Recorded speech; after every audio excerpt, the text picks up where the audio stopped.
Bonjour les amis, eh bien nous sommes dimanche aujourd'hui, journée consacrée à ce qui touche à la spiritualité je vais aujourd'hui vous partager oui, des réflexions, on peut dire ça comme ça. Encore une fois, ce sont des choses que j'ai expérimentées. Tout ce que j'énonce dans cette chaîne, ce sont toujours des choses que j'ai traversées, que j'ai expérimentées. Ce ne sont pas des théories. Et donc, la spiritualité est la base de ma vie. Je vous l'ai déjà annoncé. Et aujourd'hui, j'avais vraiment envie de vous parler de l'ego.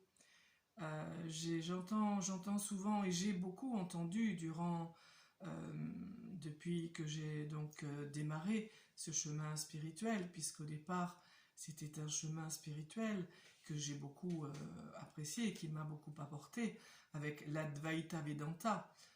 L'Advaita, c'est le non-deux, le chemin vers le non-deux. Donc la non-dualité, c'est ça exactement ce que cela veut dire. J'ai d'abord commencé par ce chemin-là. Et déjà dans ce chemin-là, il y avait donc on va dire, c'est pas des notions, c'est des sujets très importants qui concernaient l'ego. Et je me rappelle, je ne pense pas que mes souvenirs soient erronés ou élucidés. Je me rappelle que Swamiji Prajnampad, qui était le sage, le gourou d'Arnaud Desjardins, avait dit à Arnaud que pour atteindre un état de transcendance, il s'agissait vraiment d'avoir un ego strong, un ego fort, bien construit.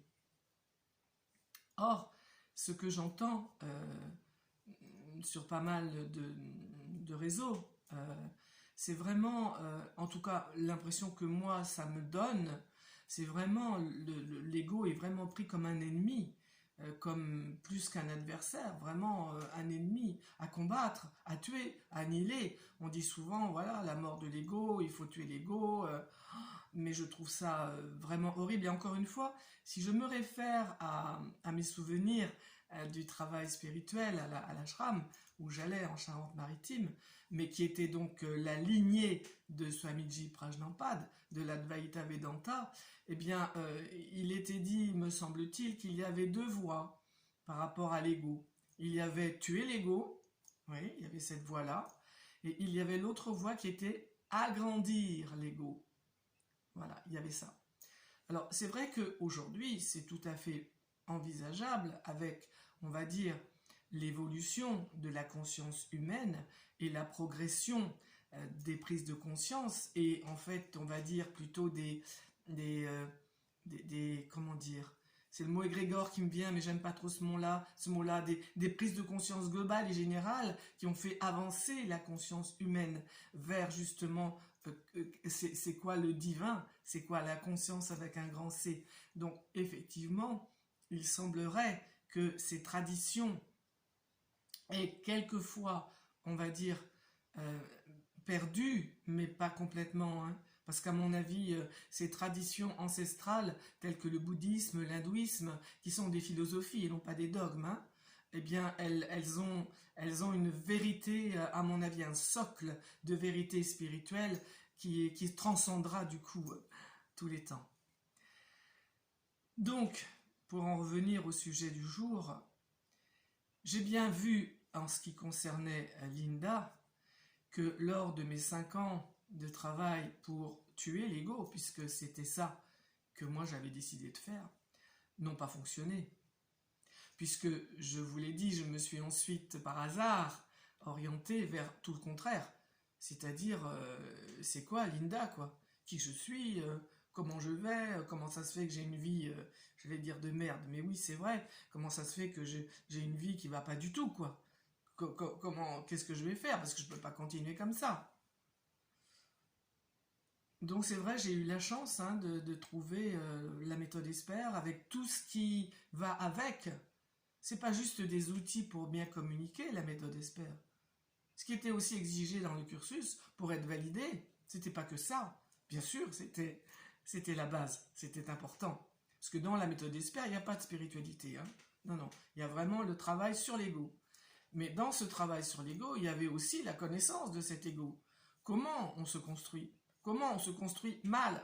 Et comment on va faire pour se réparer? Qui on est vraiment à l'intérieur de soi? Est-ce qu'on est vraiment celui qui dit oui, qui dit non, qui ne sait pas ses désirs, qui ne connaît pas ses besoins, qui va à droite, qui va à gauche, qui vit toujours une vie relationnelle qui n'est pas top, qui ne va pas bien? Est-ce que c'est ça que je suis? Est-ce que c'est pour ça que je suis venu ici, dans ce monde? Est-ce que je vois autour de moi? Est-ce que ça me correspond? Est-ce que je suis adapté à tout ce qui est là? Est-ce que j'en ai pas marre justement de m'adapter sans arrêt? Comment je vais faire pour exister à part entière? Ben oui, mais si je ne sais pas qui je suis, comment je vais exister à part entière? Donc voilà. Pour moi, c'est vraiment crucial de faire un travail sur l'ego. Non pas pour le tuer, certainement pas, c'est tout le contraire. Pour le réparer, pour l'aimer, pour être bienveillant avec lui, pour lui permettre d'être totalement lui-même. Vous voyez, il n'y a pas très longtemps, je recevais une jeune femme qui me disait j'arrive pas. Elle me disait j'arrive pas à faire ce que j'ai envie de faire. J'arrive pas. Je me dis bon bah demain je le ferai mieux. Demain je le ferai. Puis voilà, demain on rase gratis comme on dit. Hein. Et je lui ai proposé tout le contraire. Je lui ai proposé écoutez, ne faites rien. Le matin, quand vous vous levez, ne faites rien. Le soir, ne vous promettez pas. Non, c'est pas la peine de vous promettre de faire mieux le lendemain. Faites le lendemain ce que vous faites. Vous voyez, c'est pas possible de brusquer l'ego et de lui faire ce qu'on ne veut pas faire, parce qu'en fait, l'ego, c'est moi, d'accord? Et donc, pour moi, c'est vraiment très important de vraiment mettre à leur place tous ces discours qui veulent absolument qu'on fasse un travail pour dépasser les limites. Et là encore, je me rappelle un cas de quelqu'un que j'ai accompagné plusieurs personnes, mais une personne me revient en tête en particulier, c'était quand j'étais en Charente-Maritime, et cette jeune femme allait mal, elle allait très très mal, elle était vraiment limite de la dépression, on appelle ça maintenant le burn-out, donc la dépression, et elle me disait... mais moi, tu vois, enfin, vous voyez, je voudrais dépasser mes limites. Voilà, moi, dans la vie, c'est ça, c'est vrai. Et ce truc aussi, il est important, ce truc qui est dépasser ses limites. Ah oui, il faut que tu te dépasses, dépasse-toi, dépasse tes limites.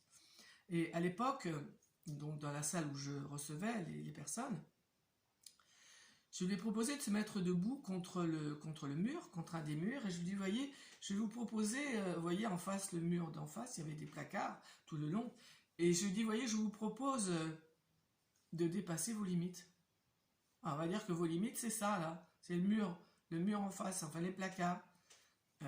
Est-ce que vous pouvez dépasser vos limites? Alors, elle a marché, là, vous allez courir pour les dépasser, vous allez, voilà, vous marchez vite, quoi. Et puis boum, évidemment, bien sûr, elle s'est cognée. J'ai dit alors, ça fait quoi de dépasser les limites?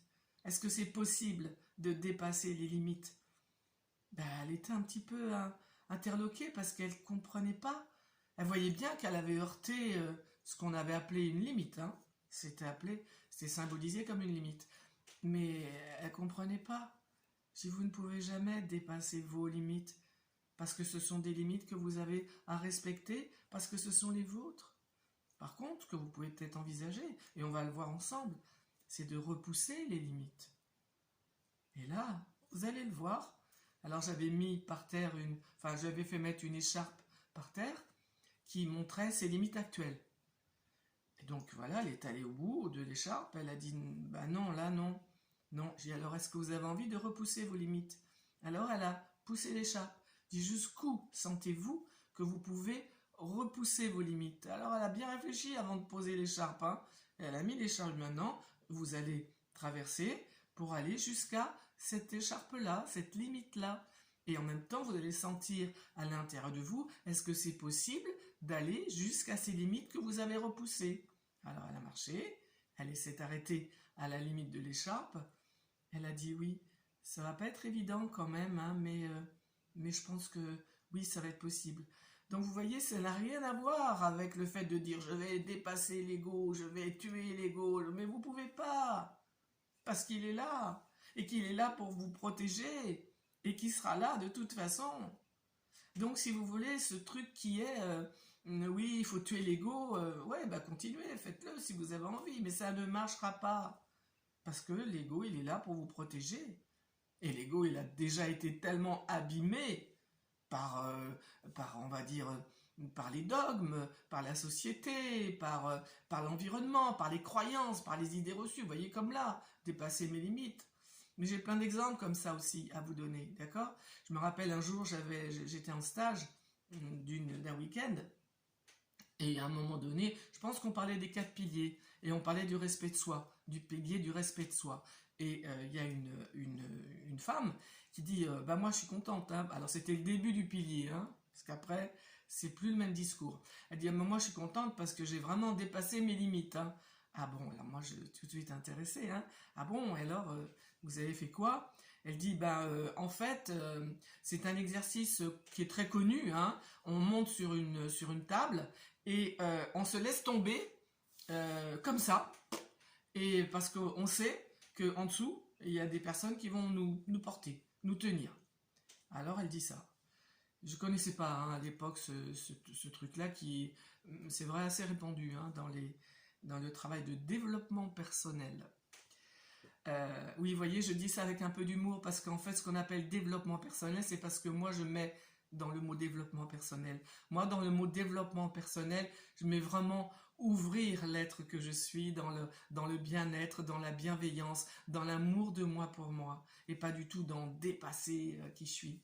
C'est pas ça pour moi le développement. Le développement pour moi, c'est une fleur qui s'ouvre au soleil. Voilà, c'est cette image que j'en ai. Et donc, voilà, elle dit ça. Et alors, ses copines, enfin, pas ses copines, les personnes autour, ouais, dis donc, c'est bien. Et alors, t'as pu le faire? Alors, elle dit, oui, j'ai pu le faire, je suis arrivée. Ah, j'étais contente, hein. Alors, moi, je lui dis, est-ce que je peux juste vérifier quelque chose? Elle me dit oui. Donc, je la fais monter sur la table. Je crois que le truc où elle était montée, c'était plus haut, hein, que la table, hein. Et donc, je la fais quand même monter sur la table. Et je dis, ben voilà, on va rejouer la scène. Donc nous, on est là, voilà, et puis vous allez vous laisser tomber, et puis nous, on vous rattrape. Et vous allez sentir si c'est possible. Qu'est-ce que ça fait à l'intérieur de vous?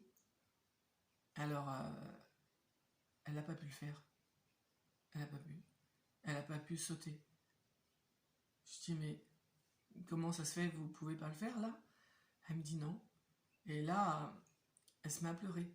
Alors elle dit, ouais, en fait, je me rends compte que je me suis forcée. En fait, j'avais très peur. Je dis, vous voyez, on est en train de travailler le pilier du respect de soi pour soi. Est-ce que vous sentez que vous avez respecté votre peur? Elle me dit non, j'ai pas respecté ma peur. J'étais au-delà d'elle, en fait. Donc vous voyez, parfois on n'est pas du tout conscient que ce que l'on fait ne correspond pas à ce qui est bon pour l'ego que nous sommes. Parce que nous sommes aussi un ego. Nous sommes un ego incarné, en fait, dans une manifestation. Et nous sommes là, on nous a dit, et j'affirme que c'est vrai, pour vivre la joie, pour vivre l'harmonie, pour vivre l'enthousiasme, pour vivre la paix, pour vivre l'amour. Je le mets en dernier, mais en vérité, il va en premier. Mais nous sommes là pour ça. Mais comment ça se fait que c'est pas ça qu'on vit? Comment ça se fait que c'est pas ça qu'on vit? Où il est le bug? Où il est le problème? Eh bien, le problème, il est qu'en fait, on nous a dit qu'il fallait pas penser à soi, qu'il fallait pas s'aimer, qu'il fallait pas se respecter, qu'on n'avait pas à être fier de soi, que dans la vie, tout ce qu'on allait faire, la plupart, ça allait foirer. Donc les 4 piliers, non, ils sont pas là. Et nous, on veut tout de suite transcender cet ego. Mais c'est pas possible. L'ego, il a mis en place des tas de protection, des tas de mécanismes de défense pour vous faire survivre. Et vous voulez le tuer. Et vous voulez transcender l'ego. Mais c'est pas la peine de vous occuper de ça. Vous allez vous occuper de l'ego, de le construire, de le sacrer, de l'aimer, d'être avec lui dans une relation intime. Et grâce aux outils qui sont proposés par certaines voies de développement personnel, les mots ne sont pas proscrits, hein, ça dépend de qui s'en sert et quel est le but, d'accord? Et donc oui, bien sûr que l'ego va se réparer, parce que l'ego, il demande que ça, lui.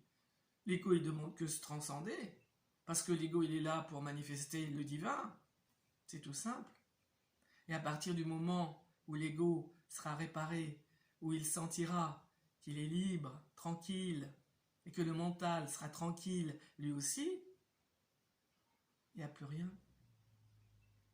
Bien sûr, vous pouvez dès aujourd'hui, dès à présent, avec l'ego qui est là, vous pouvez vous poser, vous pouvez faire silence, vous pouvez sentir la paix, le un qui est là à l'intérieur.